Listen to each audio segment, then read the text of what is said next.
আসসালামু আলাইকুম everyone, welcome back to my channel. আশা করি আপনারা সকল ভালো আছেন। আজকে আমি আপনারা লগে শেয়ার করবো আমার আর একটা মজাদার রেসিপি, যে রেসিপিটা আমি রাঁধছি আজকে পাবদা মাছ দিয়া লাই পাতা বা সরিষার পাতা দিয়া। আশা করি আমার আজকের রেসিপিটাও আপনারা ভালো পাইবা। এই তরকারিটা রান্না লাগে এখানে আমি 1 ব্লক পাবদা মাছ নিছি। পাবদা বা আমরা সিলেটি ভাষায় আমরা কই এটার পাবিয়া মাছ। তো আমি ও পাবিয়া মাছ কুন্তরে একটা মাছ আর কি আমি খালি আপনারা একটু খাইটা দেখাইমো আমি কিলা পাবিয়া মাছ ক্লিন করি। অবশ্য আপনারা সবেও জানেন, তারপরেও আমি দেখাইলাম আর কি আমি কিলা ক্লিন করি। তো পয়লা আমি একটা কাঞ্চির সাহায্যে আর কি ওলা আমি খাইতে নিলাম। কি আপনারা চাইলে দা দিয়ে যদি খাটতে পারেন তো খাটতে পারবা, আর নাইলে ছুরি দিয়েও খাটতে পারবা। তো আমার কাছে বেশি ইজি লাগে কাঞ্চি দিয়ে খাটতেও। তো আমি আপনারা ওলা আর কি দেখাই নিলাম। আর আমি মাছ কুন্তরে ভিজাইছি বাদে আর কি অত বেশি ভিজাইছি না, কিছু একটু আইস রয়েছে, কিছু একটু শক্ত রয়েছে আর কি মাছ। ওলা টাইমে আমি মাছগুন বানাইয়ে নিলাম গে। তো এখন আপনারা দেখতে পারছেন পাবদা মাছের থুতা বা থুতনি হয় ওখানটাও আমি খাটিয়ে ফেলাইছি। এখন ও ভিতরের খাসরা আর কি আমি ক্লিন করলাম।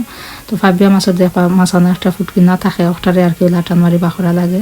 তো আমি আপনারা দেখিয়া যাইরা অবশ্য আমি ওলা টান মারি ওটারে বাখরছি, বাহরি আর কি জেলা আস্তা মাছটারে ক্লিন করা যায় ওলাও আর কি আমি ক্লিন করিয়া নিছি গিয়ে। নেওয়ার পরে আমি ও মাছ কুন্তরে ওলা একটু আঞ্জাইয়া নিমো গিয়ে। তো এখানে আমি খালি একটা আপনারা এমনি করিয়া দেখাইলাম, বাকিগুলো আমি বৌডো নিয়ে ওলা একটু আর কি আঞ্জাইয়া নিমো। আঞ্জাইয়া বলতে ওলা একটা কাঠারে আর কি আমি আঞ্জানি হই। তো ওলা করি আর কি আমি সবটিরে মাছরে মানাইয়া এরপরে মাছরে সামান্য যারা লবণ দিয়া ফয়লা আমি খসলাইয়া বাদে আমি পানি দি বালা করে দইয়া, যে সময় একবারে ক্লিয়ার পানি আইব ওই সময় গিয়ে আমি মাছ কুন্তরে দইয়া তুলিয়া রাখি দিই একটা ক্লিন্ডারের মাঝে। আমার মাছ রেডি গেছে, আমার মাছ কুন্তরে দইয়া ওলা একটু আঞ্জাইয়া আর কি আমি রাখি দিছি। এখন আমি আপনারা দেখাইমো সরিষার পাতা বা লাই পাতা বা মাস্টার্ড লিভ। তো ও সরিষার পাতা আর কি বা লাই পাতাও আমরা সিলেটি ভাষায় কই এটারে। তো ও পাতাগুন আর কি বেবি পাতা যেগুন আর কি আবার নয়া পাতা যেগুন উঠছে ও গাছগুন আর কি আমি আনছি, ও পাতাগুন আনছি আন্না। তো ওলা আদ দিয়ে আর কি একটা ওলা কিছু লম্বা পাতা যেটা ঘুরে ওলা চড়িয়া নিলাম গিয়ে। বিশেষ করে এলা ছোটো মাছ দিয়ে আর কি পাবিয়া মাছ দিয়ে বিশেষ করে ওলা বেবি পাতা দিয়ে রাঁধলে খুব বেশি মাছও ভালো লাগে। আপনারা একদিন ওলা মানাইয়া দেখতে পারেন কিলা লাগে। আমার কাছে আমার লাই পাতার এই তরকারিটা খুব বেশি মজা লাগে, ভালো লাগে। সব সময় আমি সামার টাইমেও একবারে বেবি পাতা যেগুলো ওগুন দিয়ে ও তরকারিটা সবসময় রাঁধি। কোনোদিন আমি পাবিয়া মাছ দিয়ে রাঁধি, কোনোদিন আবার গোয়াল মাছ দিয়েও রাঁধলে ভালো লাগে। আমি শেয়ার করলাম আমার রেসিপি, হয়তো আপনারা সবেও জানেন, আর যারা জানেন না তারা আমার লাখানি একদিন ওলা ট্রাই করিয়া দেখতে পারেন কিলা লাগে। তো এখন আমি রান্না বই দিছি, রান্না লাগিয়ে এখানে আমি একটা পান নিছি, তোলা সেফটা আলা একটা পান আর কি নিছি। তো এই পানের মাঝে এখন আমি তেল দিলাম 1/4 কাপ, আর 1.5 টেবিল চামচ রসুন কুচি দিলাম, 1/3 কাপ পেঁয়াজ কুচি দিলাম দিয়া এখন আমি বালা করে লাড়িয়ে নিব একবার। আর এখন আমি লবণ দিলাম আমার স্বাদ মতো দিয়া আর একটু বালা করে লাড়িয়ে দিয়া বাদে আমি গুড়িয়া রাখবো 2 মিনিটের মতো। 2 মিনিট পরে এখন লাগে আমার পেঁয়াজ রসুন ভাজা হয়ে গেছে। এখন আমি সামান্য পানি দিব, পানি দিয়া এরপরে আমি দিলাইমু পাউডার মশলা। পাউডার মশলার মাঝে এখানে আমি ছোটো 4 চামচে 1/2 চামচ হলুদের গুঁড়া দিলাম, 1 চামচ ধনিয়ার গুঁড়া আর 1 চামচ লাল মরিচের গুঁড়া। এখন আমি ও মশলাখানি ধরে বালা করে পেঁয়াজ রসুনের লগে মিক্স করিয়ে নিমগি, বালা করে 2-3 বার লাড়িয়া দিয়া এরপরে এখানে আমি দিব সামান্য আর ফুটা পানি দিয়া এখন আমি গুঁড়িয়া রাখবো এখন 2 মিনিটের মতো। 2 মিনিট পরে উতলাইয়া দিয়া এখানে আমি কিছু কাঁচামরিচ দিলাম, আর আজকের কাঁচামরিচ কোন আমার ফ্রোজেন আছিল। তো কাঁচামরিচ দিয়ে আর একটু বালা করে লাড়িয়া দিয়া বাদে আমি এখন দিলাম যে লাই পাতা বা সরিষার পাতা ও পাতা দিয়ে আমি বালা করে পাতাগুন ধরে আবার মশলা লগে মিক্স করিয়া নিব। আর পাতা দিয়ে আমি বেশি সময় আর মানে জাল দিতাম না, পাতা দিয়া হাললে বাদেও পাতাগুন ধরে আমি মশলা লগে মিক্স করিয়া হাললেও বাদে আমি দিলাইমু মাছ, কারণ এটা বেবি পাতা, এই পাতা এগুন হিসতে বেশি সময় লাগতো না। আর আমি চাইও আমার পাতাগুন অত বেশি গলিয়া যাইতো না, ওলাও চাই আর কি। তো এখন আপনারা দেখা পারা পাতাগুন দেওয়ার পরেও এমনিও পাতাগুন আটি গেছে সিজিয়া।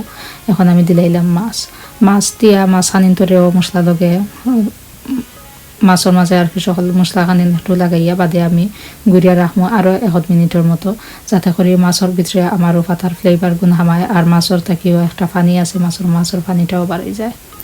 অত সময় পর্যন্ত আর কি আমি গুড়িয়া রাখবো। আর 1 মিনিট পরে এখন লাগের আমার তরকারির মাঝে শিরা দেওয়ার সময় হয়ে গেছে। আমি এখন শিরা দিলাইমু। তো শিরাটা আমি আমার চাহিদা মতো দিলাম। আপনারা যদি আমার সেম রেসিপি ফলো করিয়া রান্ধনি কদিন আপনারা জেলা বালা পাইন হলেও শিরা দিবা।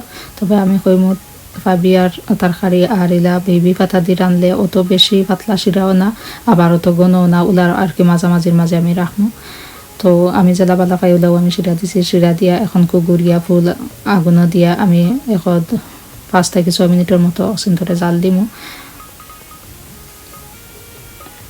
6 মিনিট পরে এখন লাগে আমার তরকারি হয়ে গেছে। আর আমি বেশি জাল দিতামও চাই না, কারণ আমি এটা বেবি পাতা দিয়ে রাঁধছি। আমি চাই আমার তরকারির কালারটাও সুন্দর থাকতো, পাতাগুলো বেশি এপারে গলিয়া যাইতো না। তো ওলা টাইমে আর কি আমি চুলার আগুন অফ করে দিছি। এখন আমি আপনারা একটা সার্ভিং ডিশের মাঝে লইয়া দেখাইলাম। তো রেডিগুলো ভিউয়ার্স, আমার পাবিয়া মাছ দিয়ে লাই পাতার তরকারি খুব মজার একটা তরকারি হয়েছে। দেখতে জেলা সুন্দর, খাইতেও অনেক মজার একটা তরকারি হয়েছে। আর আমি মজা হইলে তো আর হইতো নাই, আপনারা একদিন আমার খানুলা মানাইয়া খাইয়া পরে আমারে জানাইবা কিলা লাগলো আপনার কাছে। যারা লাই পাতা দিয়ে পাবিয়া মাছ দিয়ে খাইছেন তারা তো আর অবশ্যই জানেন। আর যারা ইলা বেবি পাতা দিয়ে কোনোদিন খাইছেন না, একদিন আমার খান আপনারা ওলা ট্রাই করবা। ট্রাই করিয়া বাদে আমারে জানাইবা কিলা লাগলো আপনার কাছে। আমি আশা করি আমার আজকের রেসিপিটাও আপনারা ভালো পাইছেন। আর যদি ভালো পাইয়া থাকেন, বরাবরের মতো আজকে অনুরোধ রইল আমার চ্যানেলটা শেয়ার করবা, লাইক করবা অ্যান্ড সাবস্ক্রাইব করবা। আর যদি কোনো প্রশ্ন থাকে অবশ্যই আমার কমেন্ট করিয়া জানাইবা। থ্যাংক ইউ এভরিওয়ান, অত সময় আমার লগে থাকা লাগি। আজকের মতো বিদায় নিলাম। আল্লাহ হাফেজ।